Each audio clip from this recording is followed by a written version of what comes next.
Good morning बच्चों, मैं BL Agarwal आज आपको इस लेक्चर में subject financial management chapter dividend decisions का टॉपिक गॉर्डन्स मॉडल का एक प्रॉब्लम सोल्व करके समझाने का कोशिश करूंगा। उम्मीद करूंगा आपको जरूर से जरूर समझ में आएगा। ठीक है, ये रख दिया आपके सामने एक problem. Remington company limited internal rate of return are 18% है, कैपिटलाइजेशन रेट KE 15% है। ध्यान रहे R is greater than KE।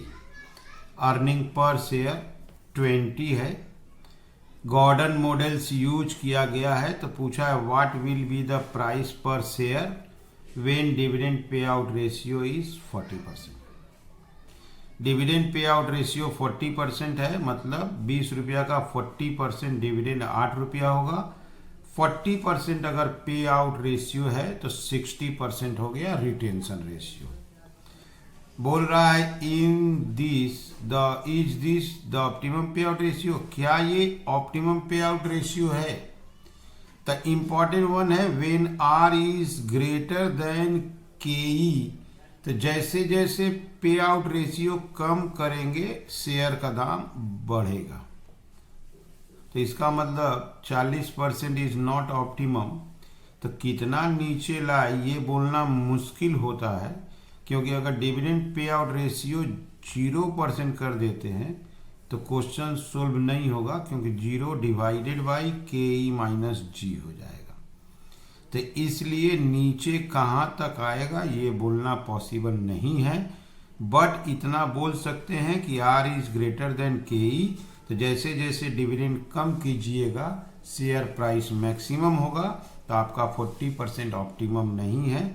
इसको हम लिख के प्रूफ करके दिखा देंगे। ठीक है, ये रहा formula Gordon's model P equal to D KE minus G, where D dividend per share है, E यहाँ लिखे हैं अर्निंग पर शेयर। जितना रुपया अर्निंग होगा उसका 50, 75, 100% डिविडेंड देना है, या से और भी कोई परसेंटेज हो सकता है। KE cost of equity capital है। G यहाँ इंपॉर्टेंट है ग्रोथ रेट है R इंटू रिटेंशन रेशियो। अगर डिविडेंड 50% पे होता है तो रिटेंशन 50 है। डिविडेंड 75% तो ये 25, वो 100 तो ये 0, ये 25 तो ये 75, ऐसे करके चलेगा। 100 माइनस, यहाँ देखिए retention ratio 100 minus dividend paid ratio. R हुआ rate of return on investment, और जो P आएगा यही आंसर होगा market price per share. Okay, ठीक है। तब चलिए क्वेश्चन के हिसाब से डिटेल फिलअप कर। तो इसमें फिलअप करते हैं, प्राइस पर शेयर कैलकुलेट करना है, यही हम लोग का आंसर होता है। अर्निंग पर शेयर आपका 20 रुपया दिया था। डिविडेंड पे आउट रेशियो 40% है, तो डिविडेंड होगा 20 रुपया का 40%, डिविडेंड 8 रुपया। कॉस्ट ऑफ इक्विटी कैपिटल 15% है, और rate of return on investment आपका 18% है। ग्रोथ रेट चाहिए, तो ग्रोथ रेट के लिए आपको रिटेंशन रेशियो जरूरी होता है। अगर डिविडेंड पे आउट रेशियो 40% है तो रिटेंशन रेशियो 60% है। अब ग्रोथ रेट होता है R, दैट इज 18, और रिटेंशन रेशियो 60, 0.108। ठीक है, अब इसको हम लोग फिलअप करते हैं। डिविडेंड 8 रुपया, कॉस्ट ऑफ इक्विटी 0.15, ग्रोथ 0.108, 8 रुपया 0.042, ₹8 डिवाइडेड बाई 0.042 190.48 ये हो गया शेयर का दाम 40% पे आउट रेशियो पर। एक बार क्वेश्चन देखिए। IRR आर आपका 18%, KE 15%, earning ₹20, dividend pay out ratio 40%। तो ₹20 का 40% ₹8 डिविडेंड हुआ। बोला है गॉर्डन मॉडल के हिसाब से प्राइस पर शेयर बताइए, तो ₹190 48 पैसा आ गया। बोला is this the optimum pay out ratio, अलग से क्वेश्चन पूछा गया है। तो सबसे पहले हम 40% के ऊपर मार्केट प्राइस पर शेयर ₹190 48 पैसा कैलकुलेट कर दिए। अब आइए ऑप्टिमम पे आउट रेशियो के बारे में देखिए, यहां लिख के रखे हैं। ऑप्टिमम पे आउट रेशियो मतलब होता है that pay out ratio which maximize the value of share. Optimum pay out ratio कहने मतलब ऐसा पे आउट रेशियो जहां शेयर का प्राइस मैक्सिमम होता है गॉर्डन मॉडल के हिसाब से, according to Gordon model. Price per share increase करेगा अगर पे आउट रेशियो डिक्रीज कराए।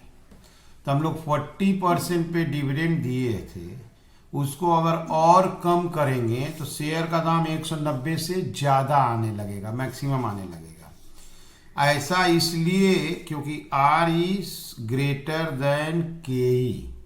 हम लोग के क्वेश्चन में R है 18%, KE है 15%, तो R ग्रेटर देन KE है। तो जैसे जैसे डिविडेंड कम कीजिएगा मार्केट प्राइस ऑफ शेयर बढ़ेगा। यहाँ देखिए लिख रहे हैं so the price per share must increase if the pay out ratio decreases. अगर पे आउट रेशियो को हम कम करते हैं तो प्राइस पर शेयर इंक्रीज करेगा। But it is not possible to mention, ये बताना पॉसिबल नहीं है कि कहां तक पे आउट रेशियो डिक्रीज कराए।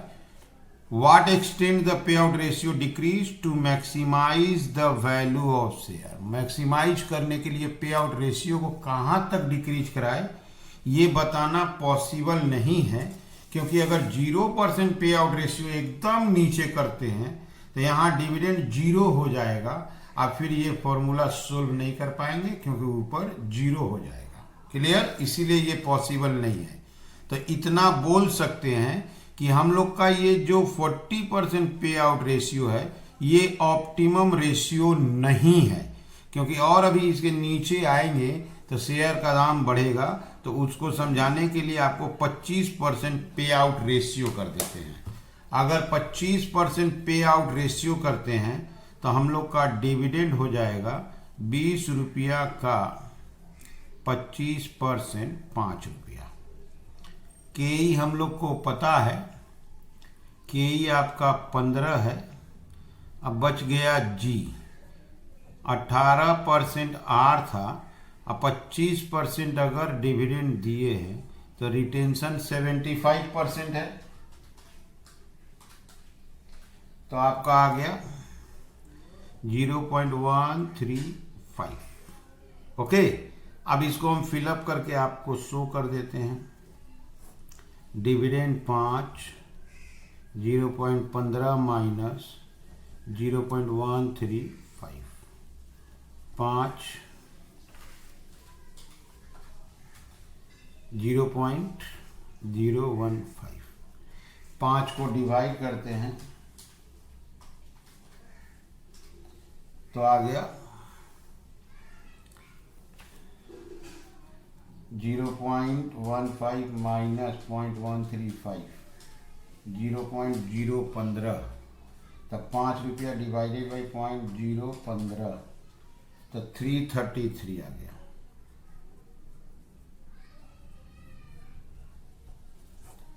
तो देखिए यहाँ पे 40% से अगर 25% कर दिए तो शेयर का दाम देखिए बेसी हो गया, और जबकि 40% पे देखिए 190 था, यहाँ बेसी आ गया। तो हम बोल सकते हैं 40% is not optimum pay out ratio. ठीक है, तो ये हो गया solution as per Gordon's model. उम्मीद करता हूं आपको जरूर से जरूर समझ में आया होगा। ठीक है, ओके, थैंक यू, बाय।